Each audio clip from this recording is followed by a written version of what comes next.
There is also the Chawa Waterfalls on one of the roads linking Gembu to Kabri village through Chawa. Yes, Mambila Plateau is a tourist heaven.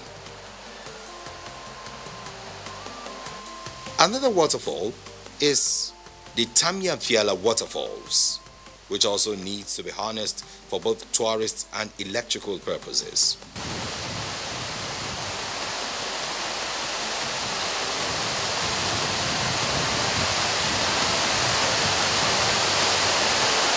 The Mambila hydroelectric project. It is very important, not only to Mambila Plateau, but to the whole country.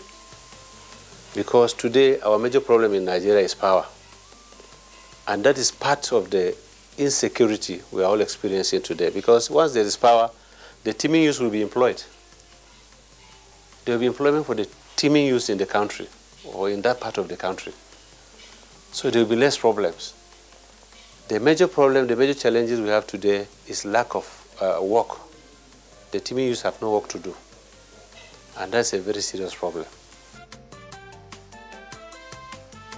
Mambila Plateau is capable of providing thousands of megawatts of hydroelectric power. What a beautiful plateau with enormous benefits. Indeed, the federal government of Nigeria is aware of the Baroque waterfall, which is also on the Mambila Plateau. The force with which the waterfall gushes down makes it capable of contributing over 3,000 megawatts to Nigeria's supply of electricity.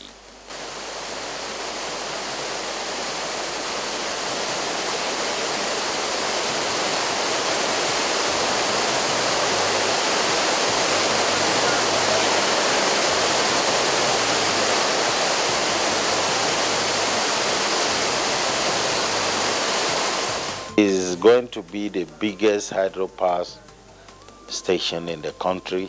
It's 3,050 megawatts, and it's going to transfer water through tunnel to the turbine, to the turbine house. So it's going to be a very, very big civil engineering project that will take at least 6 years of construction. And we believe it will open up further the Mambila Plateau. I was the minister in charge of that project. I made sure it is a multi-purpose hydropower station. What I mean by that is going to have agri potentials, tourism potentials, all attached to the dam and the hydro project itself. So it will be a complex in one. And we're hoping that by the time the hydro project is done, Mambila should be able to supply 3,050 megawatts to the grid. That will boost the electricity potential of the country greatly. Surely, Mambila Plateau is really a tourist delight. Now, this flowing stream, as it runs down with this beautiful background, is one of the streams that dissects an area of the Mambila Plateau. Just watch as it begins to show you what makes it unique among other streams. Can you see how it divides into three? And then the waterfalls.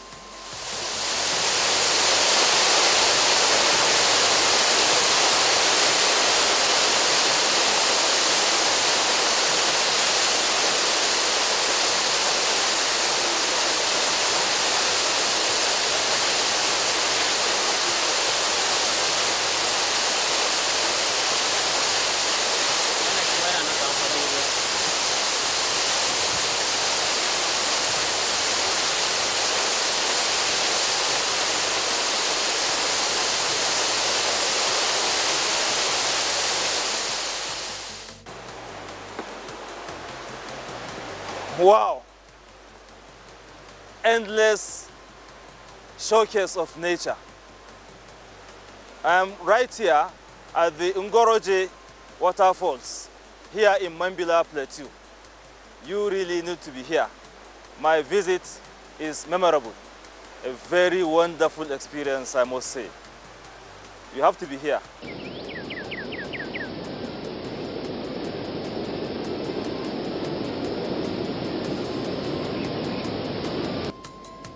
So, once you go up the Mambila Plateau via the beautiful twists and turns, view the beautiful scenery offered by the plateau, enjoy the accommodating climate, surely you will have a desire for more visits.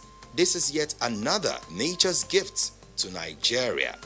Tourism is life and can fetch Nigeria limitless income. Mambila Plateau is waiting to contribute to the development of Nigeria when fully developed. You know what? Watch out for treasures that abound on the Mambila Plateau. Surely a tourist's delight.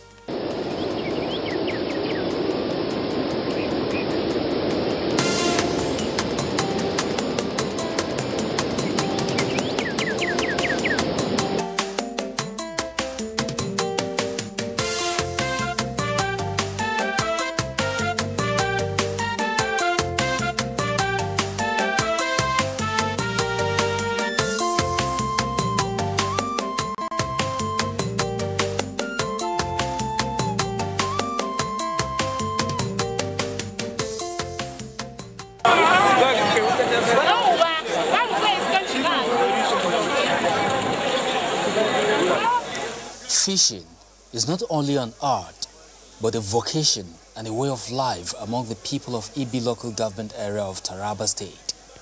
The Nwunyu Fishing Festival is a great cultural event associated with the Nwunyu Lake since the past 96 years.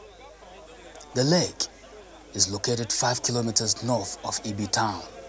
Usually held every year, the festival has become a way of reminding the people of the laudable legacies bequeathed to the people and the leaders of Ibi.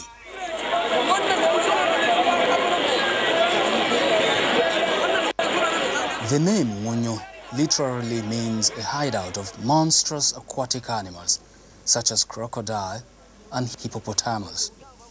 This meaning is derived from the Nwunyu Creek, which contains a variety of these aquatic animals. The Nwunyu Lake is said to be the largest in West Africa, running a stretch of about 15 kilometers as a tributary to the river Benue. History has it that the lake was discovered by Bula Urbu in 1826, a great descendant of the Jibu dynasty who was sent to Ibi to look after the activities carried out by traders around the river. Bula later transformed the large-scale fishing activities into a fishing festival by members of the Ibi community. Thus began the annual Nwunyu Fishing Festival, which has continued to serve as a unifying force for the people of Ibi and Taraba State in general, making it a world tourism potential for tourists all over the world. In 1969, an elaborate fishing festival complete with water and traditional sports was organized. Surrounding communities were expected to catch fish in the lake once every year, and the catch was divided among the fishermen and Bula. Some of the activities associated with the fishing festival today include boat racing, swimming, boat regatta, masquerades, dances, traditional dances and fish catching competition.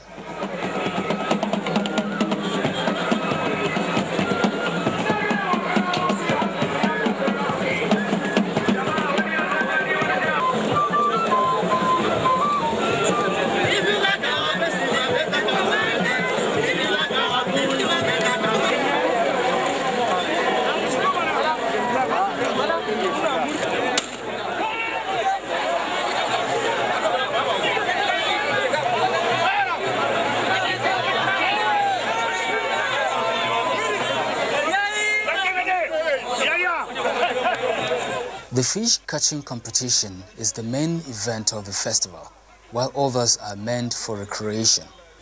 The chief of Ibi is the custodian of the festival, while the Serkinrua, spiritual head of Nwunyu Lake, is the overseer of the lake.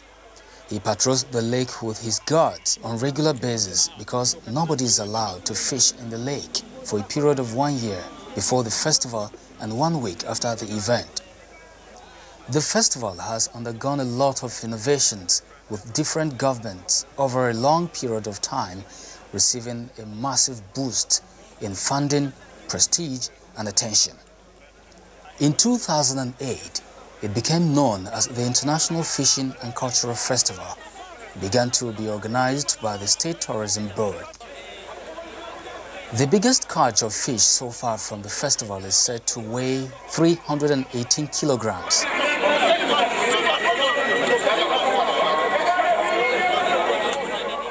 Ibi town, which is about 5 kilometers from Lake Munyo, continues to play a major role in the annual organization of the festival. Even as the former administrative headquarters of Western Muri in 1900, when the British took control, it would no longer be known only for the production of cotton, a major crop in the area, but for the fishing festival that is being touted to even surpass the famous Argungu Fishing Festival in Kebbi State. Munyo Fishing Festival will continue to be the socio-economic identity of the people of Taraba State as a whole, and is only waiting to be fully harnessed.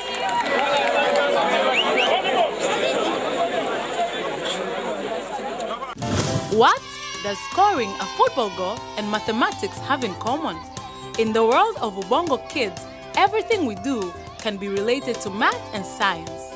Join Kiduchu, Kibena, Koba, Amani, Baraka and their animal friends as they solve problems and go on fun learning adventures. Don't you see it? We're going around the moon. Watch brand new episodes of Ubongo Kids, Nigeria's favorite educational cartoon show, every Saturday at 9:30 a.m. on NTA.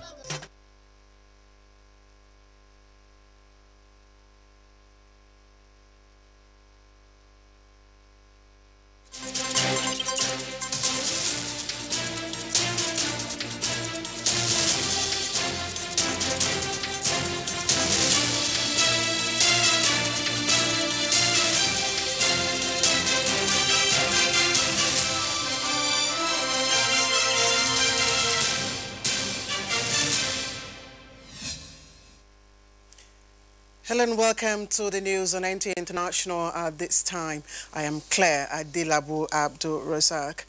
The Nigerian Army has confirmed the report attack on its 157th Task Force Battalion at Metele, Kuzamala local government area of Borno State, but says the incident was exaggerated by the media.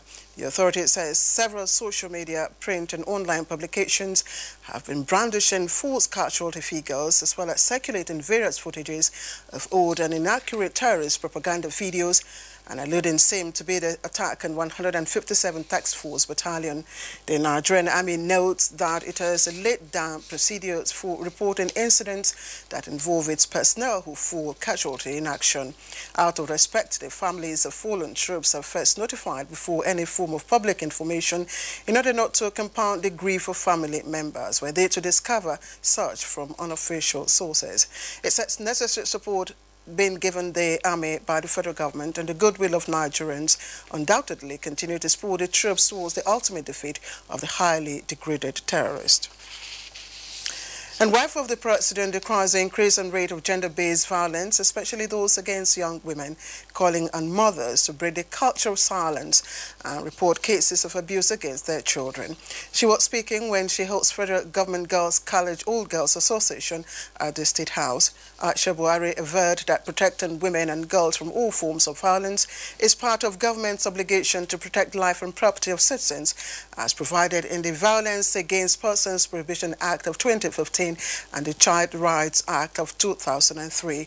She therefore advocates the establishment of a tracking mechanism through a national dashboard on gender-based violence trends across the country to better track efforts at prosecuting and rehabilitating offenders, as well as compensating victims and their families. And Minister of Power, Works and Housing, Babatunde Rajiv Fashola, says the federal government has commenced audit of construction sites across the country to ascertain the level of compliance with Executive Order No. 5, targeted at improving local content. The minister said this when he represented President Muhammadu Buhari at the anniversary colloquium of the Nigerian Society of Engineers in Abuja. Fashola said the audit committee had conducted a snap audit of 77 work construction sites as well as 50 housing sites. And the Federal Capital Territory Administration says it is ready to assist local and foreign investors to set up businesses in the FCT to explore the huge investment opportunities in the territory, especially in solar power generation and processing of agricultural products for local consumption and export. Minister of the FCT, Mohammed Musa Bello, made this disclosure in Abuja when the Siraya International Company from Thailand paid him a trade visit. The minister noted that the policy of the federal government is to discourage rice importation, adding that this shift in policy has opened up the business landscape for rice mills and other agricultural value chain, where Thailand has comparative advantage. And that's the summary of the news trending at this hour on NTA International. Thank you for being part of it. Bye-bye.